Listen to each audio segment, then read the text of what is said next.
2028 के सिंहस्थ के मद्देनजर इंदौर रेलवे स्टेशन के नए भवन के शिलान्यास का शुभारंभ आज इंदौर के सांसद शंकर लालवानी के द्वारा किया गया।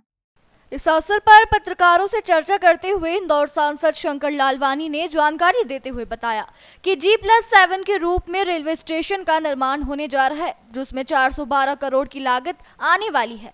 इसमें 18 एक्सीलेटर होंगे, 26 लिफ्ट होगी और पूरा स्टेशन अनुकूलित सेंट्रल एयर कंडीशन रहेगा। हमारा पूरा प्रयास है कि सिंहस्थ के पूर्व रेलवे स्टेशन बनकर तैयार हो जाए ताकि नागरिकों को सुविधा मिलने लगे, जहां पैसेंजरों को चाहिए। इस रेलवे स्टेशन का काम 3 अलग-अलग चरणों में होगा। प्रथम चरण का काम टिकट खिड़की तक, उसके बाद का काम बाद में किया जाएगा। इस प्रकार सिंहस्थ के पूर्व 3 फ्लोर तैयार होने की पूरी संभावना बनती है। देखिए, जो इंदौर रेलवे स्टेशन का जो शुभारंभ है माननीय प्रधानमंत्री जी ने ऑनलाइन किया था और ये लगभग 412 करोड़ का वैसे एस्टीमेट ज़्यादा था, लेकिन बिलो गया है तो 412 करोड़ का ये प्रोजेक्ट है।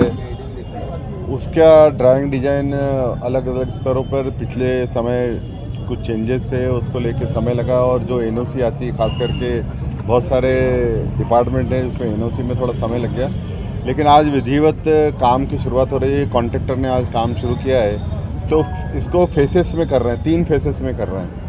तो आज पहला फेज़ का काम शुरू है, जो हमारा ये पहला फेज़ है वो यहाँ से पार्सल ऑफिस पार्किंग से लेकर जो हमारा टिकट घर है, टिकट घर का आधा पोर्शन ये पहले फेज़ में आएगा।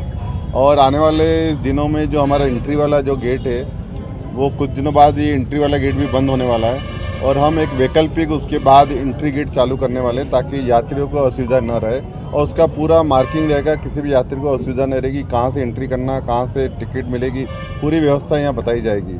तो ये आज जो हमारा पार्सल ऑफिस है ये डिस्पेंटल 1 महीने में होगा।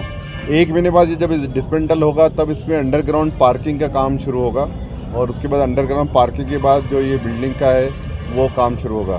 तो ये एक फेज़ में होगा, उसके बाद दूसरा फेज़ होगा, उसके बाद तीसरा फेज़ होगा। लगभग हम ऐसा मान के चल रहे कि 2.5 साल में इसका काम होना चाहिए, क्योंकि काम शुरू होने में अब शुरुआत हुई है तो 2.5 साल का मान के चले।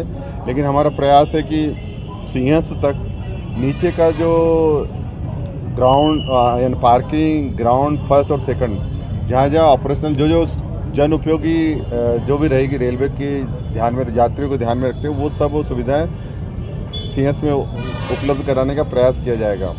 और इसके साथ साथ हमने ये भी ध्यान रखा है कि यात्रियों को असुविधा नहीं हो, काम भी चलता रहे और रेलवे स्टेशन का ऑपरेशन भी हो, रेलवे का ऑपरेशन भी हो। तो उस मान से थोड़ी बहुत असुविधा हो सकती है, लेकिन यहाँ पर जिस ट्रेनों का जो भी परिचालन है वो विधिवत रूप से रहेगा।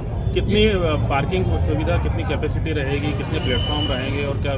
देखिए, प्लेटफॉर्म तो यही रहेंगे। जो हमारा सियागंज वाला साइड है वो प्लेटफॉर्म जो बिल्डिंग है वो अब पीछे होके बनेगी और उसमें पर्याप्त पार्किंग मिली। जो सियागंज साइड में हमारी बिल्डिंग है बिल्कुल सड़क पर ही है, हमारे दोनों ओर पार्किंग है उसमें। अब पूरा एरिया जो रहेगा पार्किंग में रहेगा, थोड़ी बिल्डिंग पीछे बनेगी।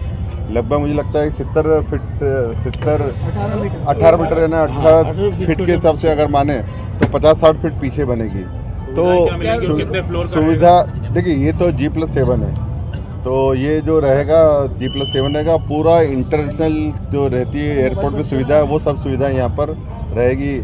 आम व्यक्ति, माननीय प्रधानमंत्री जी की मंशा है कि आम व्यक्ति को भी सुविधा उतनी मिलनी चाहिए, तो उस मान से ये हवाई अड्डे की तर्ज पर ये हमारे रानी कमलापति जो स्टेशन बना है उसी की तर्ज पे बनाया जा रहा है। उसी की तर्ज पे बनेगा। रोड बंद करेंगे क्या? नहीं, सियागंज का रोड बंद नहीं करेंगे। जब वो बिल्डिंग का डिस्मेंटल होगा तो कुछ पोर्शन बैरिकेडिंग करते, क्योंकि जब बिल्डिंग डिस्मेंटल होगी थोड़ा हम उसको रिस्ट्रिक्टेड करेंगे ताकि किसी को जब बिल्डिंग रिमूव हो तो किसी को लगे नहीं। पिछले दिनों जो सुझाव आए थे मीटिंग में, वो सब सुझाव जो आए थे हमने सभी जनप्रतिनिधियों के, इंदौर के सामाजिक संगठनों को, व्यापारी संगठनों को, उन्होंने जब सुझाव आए थे वो रेलवे ने नोट किए हैं और उस प्रयास करेंगे उन सब सुझाव के अनुसार हम काम करेंगे। सेंट्रली एसी रहेगा या कुछ और स्पेशल?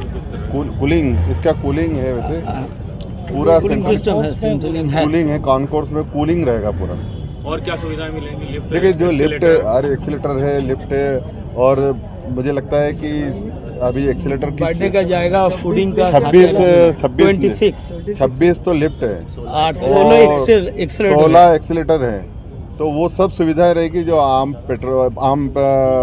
रेलवे स्टेशन पे नहीं रहती, वो एयरपोर्ट पे रहती है, वो सब वहाँ पर कितने रहेगी। समय में इसको पूरा करने देखिए हमने कहा है 2.5 साल का हमारा समय है, कोशिश करेंगे इसमें पूरा हो, लेकिन सीएस में वो सब सुविधा देंगे जो आम यात्रियों को आवश्यकता सीएस लगती के है। दौरान काम रुका रहेगा या काम नीचे का हमने बोला है कॉन्ट्रैक्टर से भी, अधिकारी से भी, कि parking ground floor, first floor, second floor का काम पूरा हो जाना चाहिए ताकि आम यात्रियों को सुविधा मिल सके। ऊपर का काम भले आप बाद में करना। प्लेटफॉर्म की संख्या इतनी प्लान किया था आपने, मतलब शास्त्री ब्रिज का है सेकंड फेज में, जब हमारा नेहरू पार्क वाला जो है प्लेटफॉर्म नंबर 5 और 6, जब हम उस पर काम करेंगे सेकंड फेज में, उसके साथ इसको क्लब कर रहे हैं।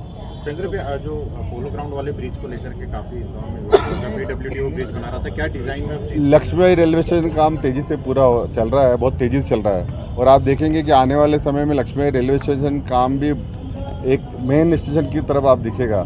लक्ष्मीबाई के रेलवे स्टेशन के दूसरी तरफ जो बाणगंगा साइड है, क्योंकि जब बाणगंगा के लोग भी घूम के लक्ष्मीबाई रेलवे स्टेशन पे आते हैं, तो बाणगंगा साइड भी हम वो सब सुविधा दे रहे हैं जो उन यात्रियों की चाहिए।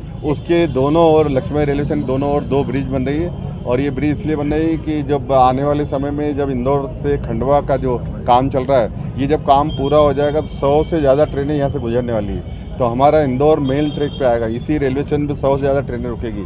तो दोनों फाटक में जो बार बार बंद होने की जो संभावना होती है, उसको ध्यान में रखते हुए जो केंद्र सरकार से हमें राशि मिली थी PWD, वो 2 ब्रिज बन रही है। उसमें टर्निंग को लेके, एक बेंड टर्निंग को लेके, एक शार्प टर्निंग था, उसको लेके इशू आया था, लेकिन पिछले जब जून माह में हम बैठे थे तब अधिकारियों ने समीक्षा में कहा था वो टर्निंग 140 डिग्री का किया, 120 से ज़्यादा 140 तक किया है, और जो शार्प टर्निंग था वो राउंड में है, तो अब असुविधा नहीं रहेगी। देखिए मैंने बोला ना, सब बैठेंगे इसमें, क्योंकि सबकी चिंता है। शंकर भाई, एयरपोर्ट पे आने वाले समय में हम आपको बुलाएंगे। आने वाले कुछ माह में हम जो हमारा पुराना टर्मिनल है उसका काम लगभग पूरा, कुछ मशीनरी आना बाकी है, और उसमें मुझे लगता है कि आने वाले 2 साल में वो काम पूरा हो जाएगा। 50 करोड़ रुपये हमें मिले थे, एयरपोर्ट अथॉरिटी ने सेंक्शन किए थे एयरपोर्ट को, और उसमें हमारा जो पुराना टर्मिनल है जहाँ से पहले ऑपरेट होता था, वहाँ पर ATR और जो अंतर्राष्ट्रीय फ़्लाइट है वो वहाँ से ऑपरेट होगी, तो लगभग 2 महीने में वो काम पूरा हो जाएगा।